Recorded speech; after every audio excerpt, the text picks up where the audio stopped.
It's the new year, so I thought, let's glow up.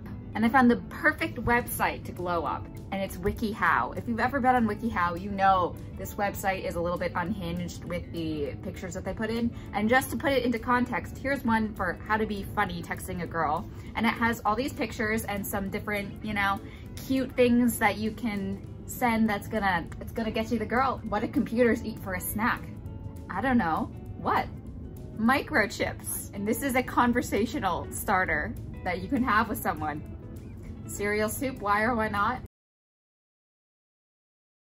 So we're gonna follow the one for how to glow up.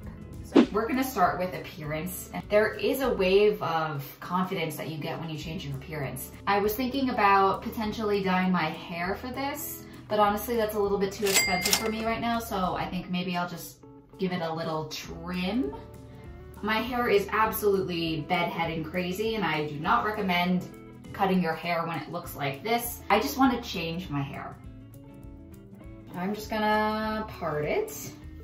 Hair cutters all over the world are gonna be cringing at this. Pull it over my face and just snip it away. Snip. This is what happens when you just become mentally unstable. You just do your hair.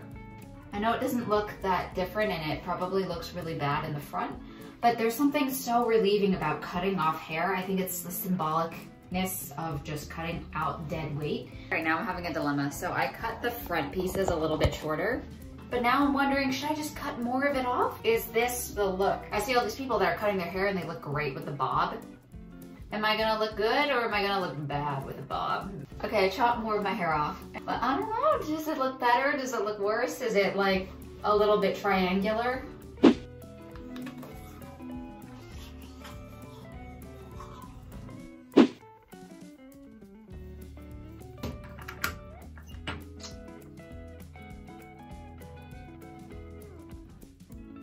Wikihow recommended drinking tons of water, and this is something that I do pretty consistently. I like to drink a lot of tea because I feel like tea helps my acne more than just straight water, and I don't know, maybe that's just me making something up in my head. But I found this mug and I think it's amazing and a genius mug. I got this on Amazon and it's a mug. It has a top so it keeps everything warm. Here it has a place where you can put your loose leaf tea and you can soak it in the water. Once you're done, you can just use the top and put all the tea over there, and then you're free to drink your tea. This is the first cup of the day. I'm gonna make another cup of tea, fresh tea.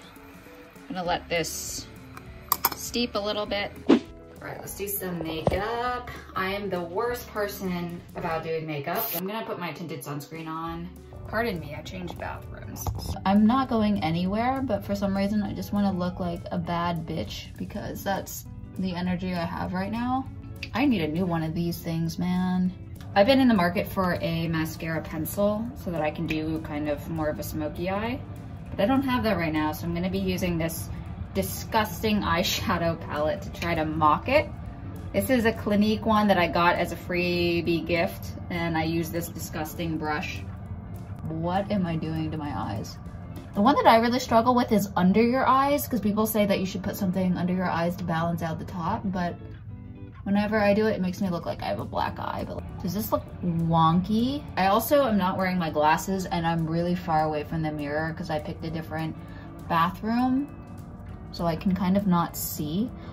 I'm telling you, I can't do the bottom of my eyes, but look at that short hair. I feel so different. Even though it's the smallest change ever, I don't know, I feel good. These are one of the things that are very, very weird because on one hand, you want to set goals and you want to learn and you want to grow, but at the same time, it's so stressful to have a goal, and when you don't meet it, you just feel even worse. I know people say set smaller goals that will eventually get you to your ultimate goal, and even that is stressful to me, even the small steps.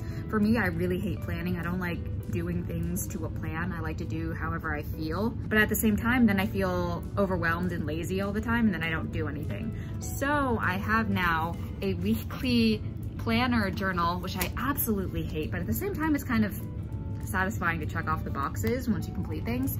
And then I have some just personal goals. And honestly, my personal goals are to not stress myself out. I feel like last year I fell apart and I had mental breakdowns every single day. I know people do journaling a lot, where they journal their feelings, how they felt that day. And for me, I really don't like writing. So I'm using YouTube as a way to almost journalize my thoughts. Journalize? Is that a real word? You're also mentally struggling and had a really bad 2023 and just want to chill and relax and talk about how to process and do all that stuff.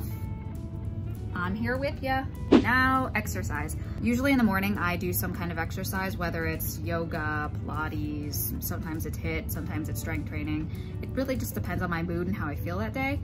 Today, I didn't have the chance to do any workouts because I was so busy filming in the morning. I said this in another video, but get yourself a walking pad.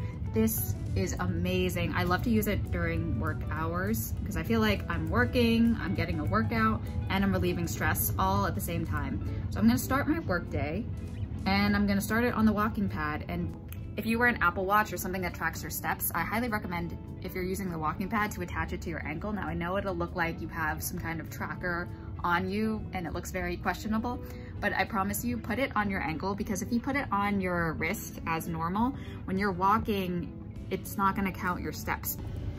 On the days where I don't have any workouts and I'm just using the walking pad, I try to get to 10K steps. That's my goal. And surprisingly, it's not really that difficult to do if you're also working. There are times where I'm so deeply focused on my work and I realize that 1 hour went by and then I've already gotten about 2 miles in, which should be about your 5,000 steps. Obviously it changes and by person to person how far and how many steps you get in, but it's amazing. I've also got cups 3 and 4 right here. I have 3,000 more steps until I reach the 10K. So I'm gonna continue my work and get to that 10K.